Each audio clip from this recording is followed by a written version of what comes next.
आई जाती थी केजरीवाल भ्रष्ट है, केजरीवाल भ्रष्ट है। ये केजरीवाल भ्रष्ट नहीं है। मैंने केवल अपनी जिंदगी में ईमानदारी कमाई है। क्या उन लोगों के नाम कभी सामने आएंगे कि व्यूह रचना करने वाले कौन थे? मैंने केवल अपनी जिंदगी में ईमानदारी कमाई है। आप संविधान को दांव पर मत लगाइए। इस तरह से खिलवाड़ मत कीजिए देश के साथ, इस तरह से संविधान के साथ खिलवाड़ मत कीजिए।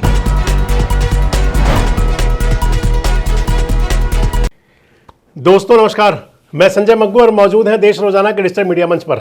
दिल्ली का एक बहुत बड़ा घोटाला रहा है और उस घोटाले को हमेशा मैं कथित घोटाला कहा करता था जब भी कभी आपके साथ वीडियो शेयर किए, और कई मीडिया संस्थान उसको कहा करते थे कि दिल्ली का कथित शराब घोटाला।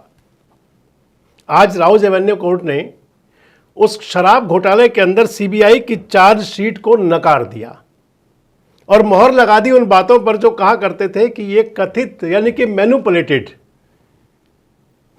सारा मामला था। इस मामले के अंदर दोषी जो बनाए गए थे वो दिल्ली के मुख्यमंत्री उस समय के थे जो अरविंद केजरीवाल, उस समय दिल्ली के जो एक्साइज मिनिस्टर थे, एजुकेशन मिनिस्टर थे मनीष सिसोदिया, दिल्ली के अंदर जो राज्यसभा सदस्य जो दहाड़ते हैं जाकर के राज्यसभा में, संजय सिंह, इसके साथ साथ साउथ के नेता भी थे, के कविता भी थी। 23 लोग आरोपी बनाए गए थे इस सारे मामले में। अरविंद केजरीवाल से लेकर मनीष सिसोदिया से लेकर के कविता से लेकर संजय सिंह से लेकर तमाम राजनेता गिरफ्तार हुए थे। पहला मौका था पूरे देश के अंदर जब मुख्यमंत्री को घसीटते हुए लेकर के गई थी सीबीआई, और उसके बाद ईडी की हिरासत थी। जेल रहे थे 6 महीने से ज्यादा अरविंद केजरीवाल। मनीष सिसोदिया लंबे समय जेल में रहे थे। नवंबर 2021 में केजरीवाल सरकार नई एक्साइज पॉलिसी लेकर के आई। जुलाई 2022 में लेफ्टिनेंट गवर्नर वीके सक्सेना ने पॉलिसी में गड़बड़ बताते हुए सीबीआई जांच की मांग की। अगस्त 2022 में इस केस में सीबीआई और ईडी ने अलग अलग केस दर्ज किए। सितंबर 2022 में दिल्ली सरकार ने नई एक्साइज पॉलिसी को रद्द कर दिया। अक्टूबर 2023 से मार्च 2024 तक ईडी ने मनी लॉन्ड्रिंग मामले में केजरीवाल को कुल 9 सम्मन भेजे। 21 मार्च 2024 को दिल्ली हाई कोर्ट ने केजरीवाल की गिरफ्तारी रोकने वाली याचिका खारिज कर दी और ईडी ने केजरीवाल को गिरफ्तार कर लिया। 10 मई 2024 को सुप्रीम कोर्ट ने 1 जून तक लोकसभा चुनावों के मद्देनजर अरविंद केजरीवाल को जमानत दे दी। 2 जून 2024 को केजरीवाल ने सरेंडर किया। 20 जून 2024 को राउज एवेन्यू कोर्ट ने अरविंद केजरीवाल को जमानत दे दी। 21 जून 2024 को ईडी ने ट्रायल कोर्ट के फैसले के खिलाफ दिल्ली हाई कोर्ट में याचिका दायर की। 25 जून 2024 को हाई कोर्ट ने केजरीवाल की जमानत पर रोक लगा दी। उसी रात सीबीआई ने जेल में केजरीवाल से पूछताछ की। 26 जून 2024 को सीबीआई ने केजरीवाल को गिरफ्तार किया और कोर्ट ने 3 दिन के लिए सीबीआई की हिरासत में भेजने का आदेश दे दिया। 12 जुलाई 2025 को सुप्रीम कोर्ट ने केजरीवाल को ईडी केस में अंतरिम जमानत दी। सीबीआई केस के चलते वे जेल में ही रहे। 9 अगस्त 2025 को दिल्ली के पूर्व उप मुख्यमंत्री मनीष सिसोदिया को सुप्रीम कोर्ट से ईडी सीबीआई केस में जमानत मिल गई। 27 अगस्त 2025 को तेलंगाना के पूर्व सीएम केसीआर की बेटी के कविता को सुप्रीम कोर्ट से जमानत मिली। 2 सितंबर को सुप्रीम कोर्ट ने आपके कम्युनिकेशन इंचार्ज रहे विजय नायर को ईडी केस में जमानत दी। 5 सितंबर 2025 को सीबीआई केस में केजरीवाल की जमानत याचिका पर सुप्रीम कोर्ट ने फैसला सुरक्षित रखा। 11 सितंबर 2025 को राउज एवेन्यू कोर्ट ने सीबीआई केस में केजरीवाल की न्यायिक हिरासत 25 सितंबर तक बढ़ाई। 13 सितंबर 2025 को सुप्रीम कोर्ट ने सीबीआई केस में केजरीवाल को जमानत दी और 27 फरवरी 2026 को दिल्ली की राउज एवेन्यू कोर्ट ने सीबीआई मामले में अरविंद केजरीवाल और मनीष सिसोदिया सहित सभी आरोपियों को बरी कर दिया। आज अदालत ने कहा, उसी राउज एवेन्यू कोर्ट ने कहा कि ये मामला जो है, ये जो चार्जशीट है, ये सुनवाई के लायक नहीं है। और जैसे ही अदालत ने बरी किया तो अदालत के अंदर फफक कर रो पड़े अरविंद केजरीवाल। आप इस नज़ारे को देखिए। आई जाती थी केजरीवाल भ्रष्ट है, केजरीवाल भ्रष्ट है। ये केजरीवाल भ्रष्ट नहीं है। मैंने केवल अपनी जिंदगी में ईमानदारी कमाई है। इन्होंने झूठा केस लगाया और आज ये साबित हो गया। कोर्ट ने कहा है कि केजरीवाल कट्टर ईमानदार है, मनीष सिसोदिया कट्टर ईमानदार है, आम आदमी पार्टी कट्टर ईमानदार है। कह रहे थे अरविंद केजरीवाल, मैं बेईमान नहीं हूं, भ्रष्ट नहीं हूं। आपने सुन लिया। जैसे ही बात आई, कह रहे थे कि कैमरों में, मीडिया के अंदर, मीडिया के चैनल्स में, उनके जो प्रोडक्शन हाउसेज हुआ करते हैं वहाँ पर, और उसके अलावा तमाम डिबेट्स के अंदर जैसे हर एक चैनल को लगता था कि साबित कर दिया जाए अरविंद केजरीवाल सबसे भ्रष्ट व्यक्ति है, सबसे भ्रष्ट व्यक्ति है। अन्ना हजारे भी बोलते थे, केजरीवाल के गुरु हैं जो, पता नहीं खुद को गुरु मानते हैं या नहीं, या गुरु घंटाल ही हैं कहीं, वो भी कहते थे। आज अदालत ने जब निर्दोष करार दे दिया, अदालत ने कहा कि ये मामला सुनने लायक है नहीं, चार्जशीट सारी मनगढ़ंत है, जो गवाह हैं और उसके अलावा जो आपके एविडेंस हैं कहीं किसी से उनका मैच ही नहीं है।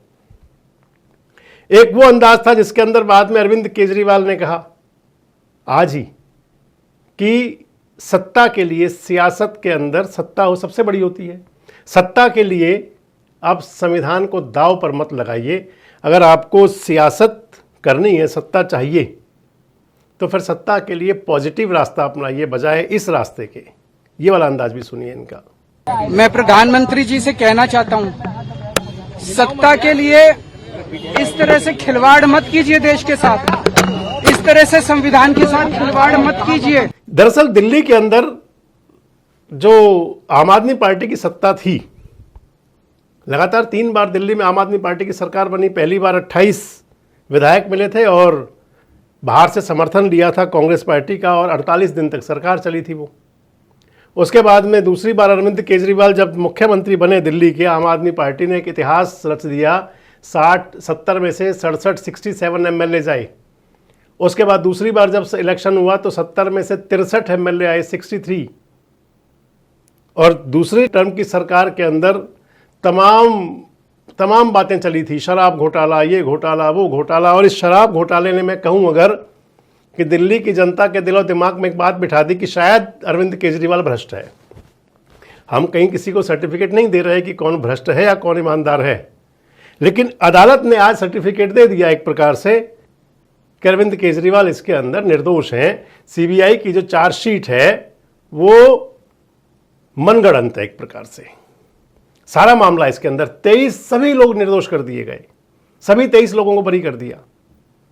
और अगर आपसे कह दें कि इसी मामले को लेकर के, क्योंकि दिल्ली की जनता के दिलो दिमाग में एक बात आ गई थी कि जिस पार्टी को उन्होंने बड़े अरमानों से चुना था वो पार्टी भी उसी तरह की निकली, और उसका परिणाम ये हुआ कि दिल्ली के विधानसभा चुनाव में जो 1 साल पहले लगभग हुआ था, अभी 1 साल से चंद दिन ज़्यादा ही हुए हैं, कि दिल्ली के अंदर आम आदमी पार्टी की सत्ता गई और भारतीय जनता पार्टी लगभग 2.5-3 दशक बाद दिल्ली की सत्ता में लौटी। अगर ये कहें तो बहुत बड़ा कारण था दिल्ली के अंदर सत्ता परिवर्तन के पीछे, क्योंकि दिल्ली की जनता के दिलो दिमाग में कहीं ये बात चल पड़ी थी, कहीं ये बात आज जरूर आई थी कि क्या इतने ही करप्ट हैं।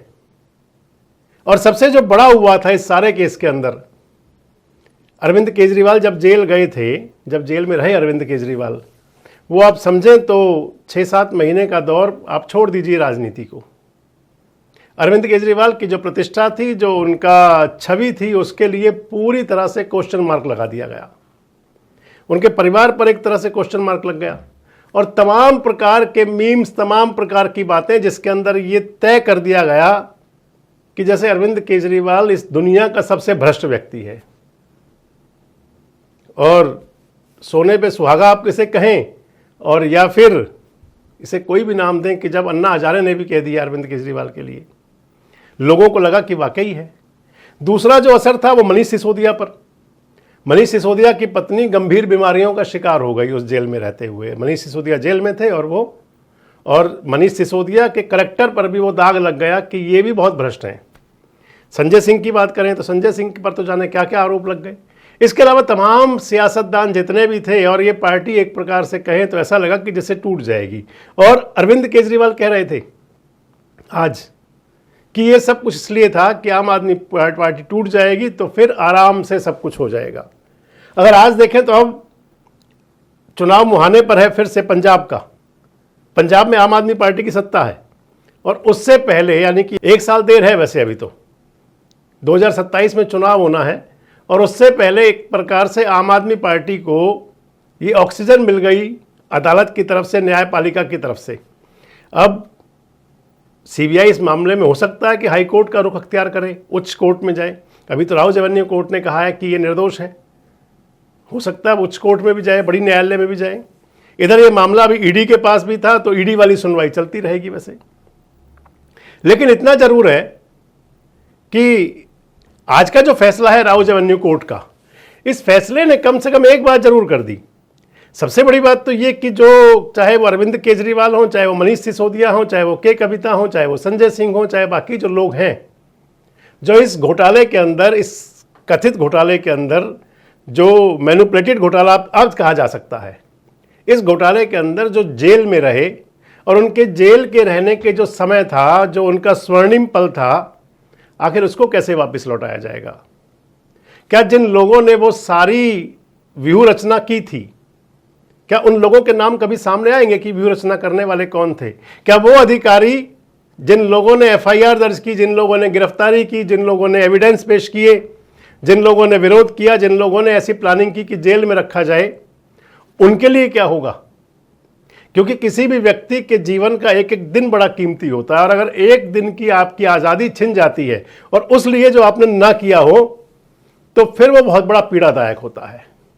ये भारत की सियासत के अंदर, हिंदुस्तान की जो राजनीति है, इसके अंदर न केवल आज बल्कि ये कई बार चलता रहा है।